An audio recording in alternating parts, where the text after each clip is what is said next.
Hello students, एक बार फिर से स्वागत है आपका अपने चैनल ERF पॉइंट पर। तो आज हम एक बार फिर से एक नए क्वेश्चन के साथ आए हैं जो बोर्ड में अक्सर पूछा जाता है और बहुत ही इंपॉर्टेंट क्वेश्चन है। तो देखते हैं किस प्रकार से इस क्वेश्चन को किया जाता है। दो अंकों की एक संख्या में अंकों का योग 12 है। अंकों का स्थान बदल देने पर प्राप्त संख्या दी गई संख्या से 18 अधिक है तो संख्या ज्ञात कीजिए। प्राप्त संख्या दी गई संख्या से 18 अधिक है तो संख्या ज्ञात कीजिए। ये डबल लिख गया था, कोई बात नहीं। दो अंकों की एक संख्या के अंकों का योग 12 है। अंकों का योग 12 है। संख्या कितने अंकों की है? 2 अंकों की। तो क्वेश्चन सॉल्व करते। संख्या 2 अंकों की है तो उसमें अंक कौन कौन से होंगे? इकाई का अंक होगा एक और एक दहाई का अंक होगा। तो हमें अंक मानने हैं पहले तो, क्योंकि अंकों के बारे में बात की गई है। तो माना इकाई का अंक, माना इकाई का अंक बराबर x, माना दहाई का अंक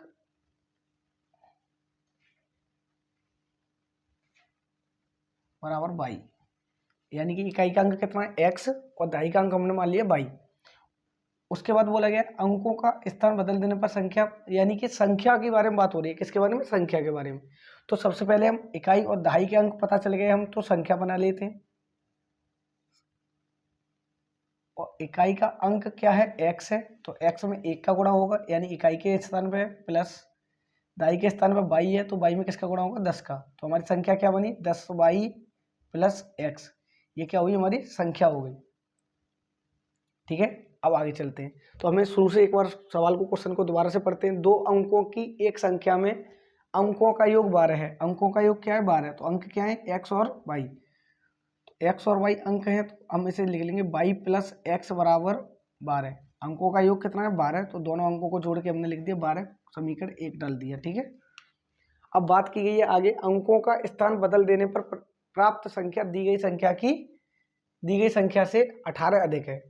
यानी कि अंकों का क्रम बदल दे। जो संख्या हमारे पास है 10y प्लस x, अगर इसका क्रम बदल दें तो एक नई संख्या बनेगी।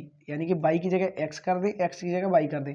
अंकों का क्रम बदलना है हमें, तो 10x प्लस y हो जाएगी ये। तो हमसे क्या बोला गया है? अंकों का स्थान बदल देने पर प्राप्त संख्या, अंकों का क्रम बदल दिया तो प्राप्त संख्या ये वाली है हमारी। प्राप्त संख्या से 18 अधिक है। अंकों का स्थान बदल देने पर प्राप्त संख्या दी गई संख्या से 18 अधिक है। यानी प्राप्त संख्या दी गई संख्या से कितनी अधिक है? 18 ज़्यादा है। ये वाली, ये 18 ज़्यादा है तो उसमें 18 जोड़ देंगे, या इसमें से 18 कम कर देंगे, तब ये दोनों बराबर होंगे। तो हम क्या कर रहे हैं? इसमें 18 को जोड़ रहे हैं हम, क्योंकि ये वाली 18 ज़्यादा थी इससे। तो इसमें क्या कर रहे हैं? हम 18 को जोड़ दिया हमने। ठीक है, अब इसे सॉल्व करने के बाद दूसरा समीकरण बन जाएगा। तो 10y प्लस x प्लस 18 बराबर 10x प्लस y। समीकरण बनाने के लिए क्या करेंगे? इसे इधर ले जाएंगे। तो 10y plus x minus 10x minus y, और 18 को उधर भेजेंगे तो माइनस 18 हो जाएगा। ठीक है, 10y है, एक y घटाएंगे तो 9y बचेगा, और ये 10x है, एक x माइनस करेंगे तो माइनस का 9x होगा, बराबर माइनस 18। 9 कॉमन आ रहा है इसमें से, तो 9 कॉमन लेंगे तो y माइनस x बराबर माइनस 18। 9 जो गुणा में है उसे बटे में भेजेंगे तो आएगा y माइनस x बराबर माइनस के 18 बटे 9। 9 से 18 काटेंगे, 2 बार कटेगा, तो ये होगा हमारा y माइनस x बराबर माइनस का 2। समीकरण दूसरा हो गया। ये समीकरण 1, 2 ये है और समीकरण 1 ये है। अब दोनों समीकरण को हम विलोपन विधि, प्रतिस्थापन विधि या वज्रगुणनखंड विधि, किसी भी विधि से हल करके x और y के मान निकाल सकते हैं। ठीक है, तो हम कर रहे हैं विलोपन विधि से।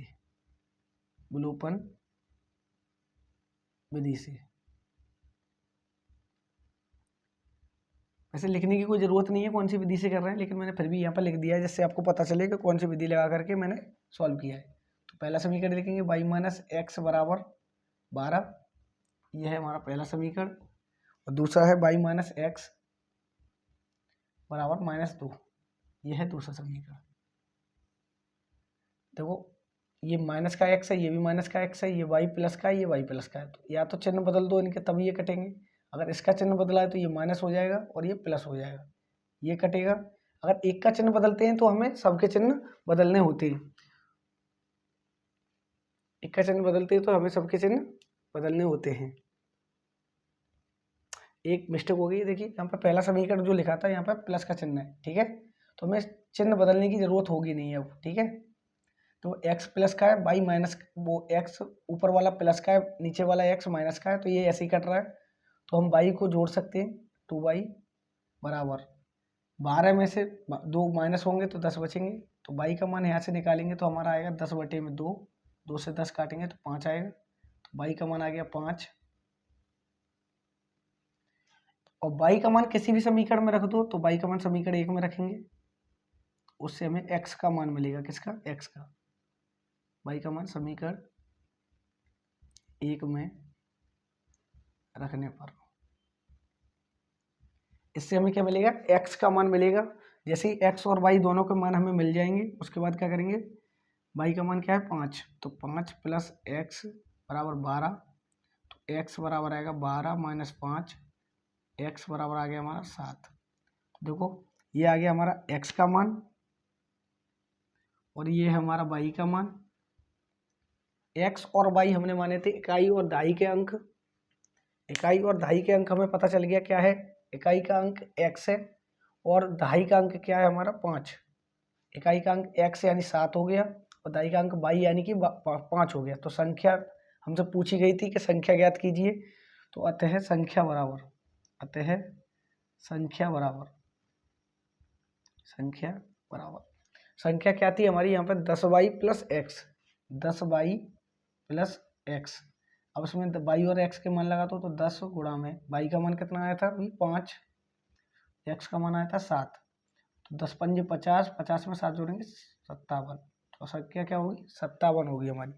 आंसर ठीक होगा 57। तो ये हमारा क्वेश्चन सॉल्व हो चुका है। यानी इकाई और दहाई के अंक निकाल करके हमें संख्या में लगाने थे और हमारी संख्या क्या मिली? हमें 57 मिली।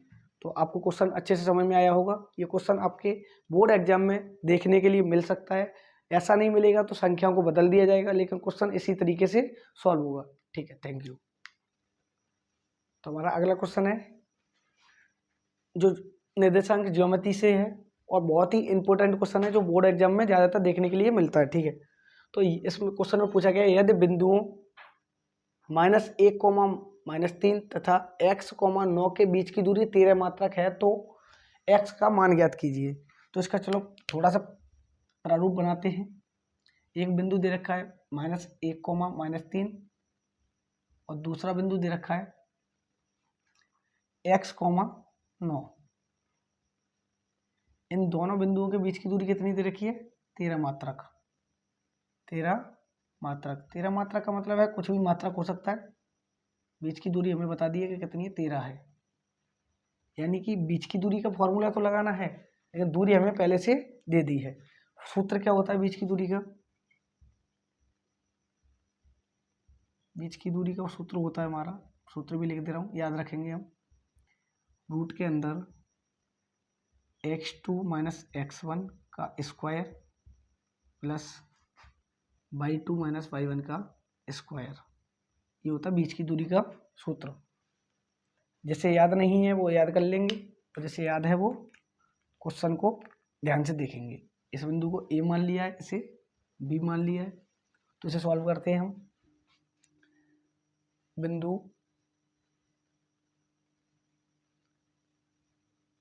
AB के बीच की दूरी बराबर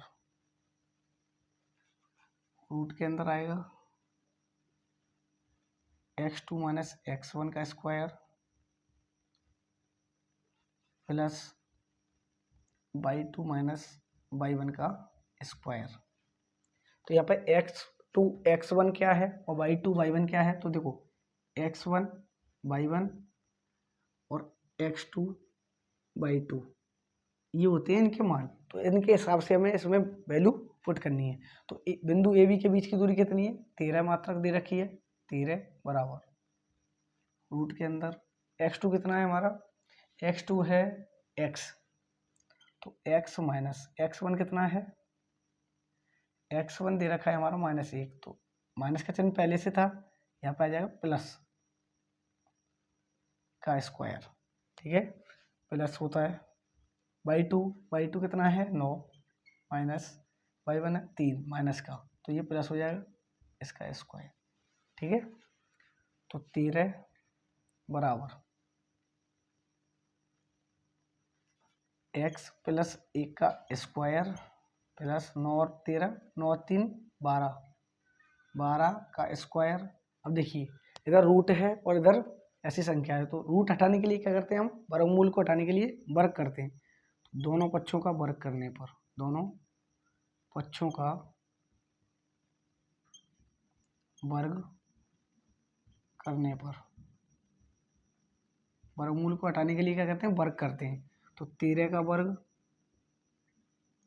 और इधर इसका वर्ग करेंगे तो इससे हमारा क्या हो जाएगा, रूट हट जाएगा। करके दिखा देते हैं, चलो 12 का वर्ग कितना होगा 144, यहाँ पर वर्ग करके लिख देते हैं अंदर ही, ठीक है। इसका क्या करेंगे, वर्ग करेंगे, वर्ग से क्या होगा, रूट हटेगा पूरा, तो यह आएगा 13 का वर्ग 169 बराबर x प्लस 1 का स्क्वायर प्लस 144, ठीक है।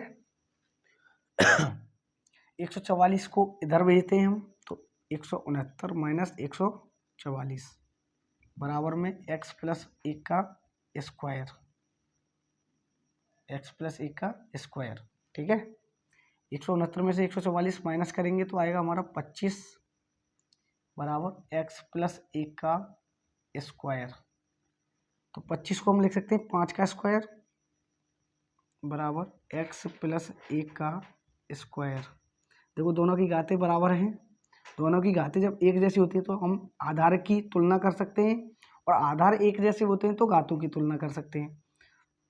तो आधार की तुलना करने पर कर सकते हैं ऐसे, वरना a प्लस बी का होल स्क्वायर खोल के भी इसे सॉल्व कर सकते हैं। तो आधार की तुलना करने पर, तुलना तभी कर सकते हैं जब घातें समान हों, या आधार समान होता है तो घातों की तुलना कर सकते हैं करने पर। तो ये आ गया 5 बराबर x प्लस 1, ये हो गया आधार। तो x की वैल्यू अगर निकालेंगे तो 5 और x 1 को इधर भेजेंगे तो माइनस का 1 आएगा, तो x बराबर कितना आ गया 4, x की वैल्यू कितनी आ गई 4।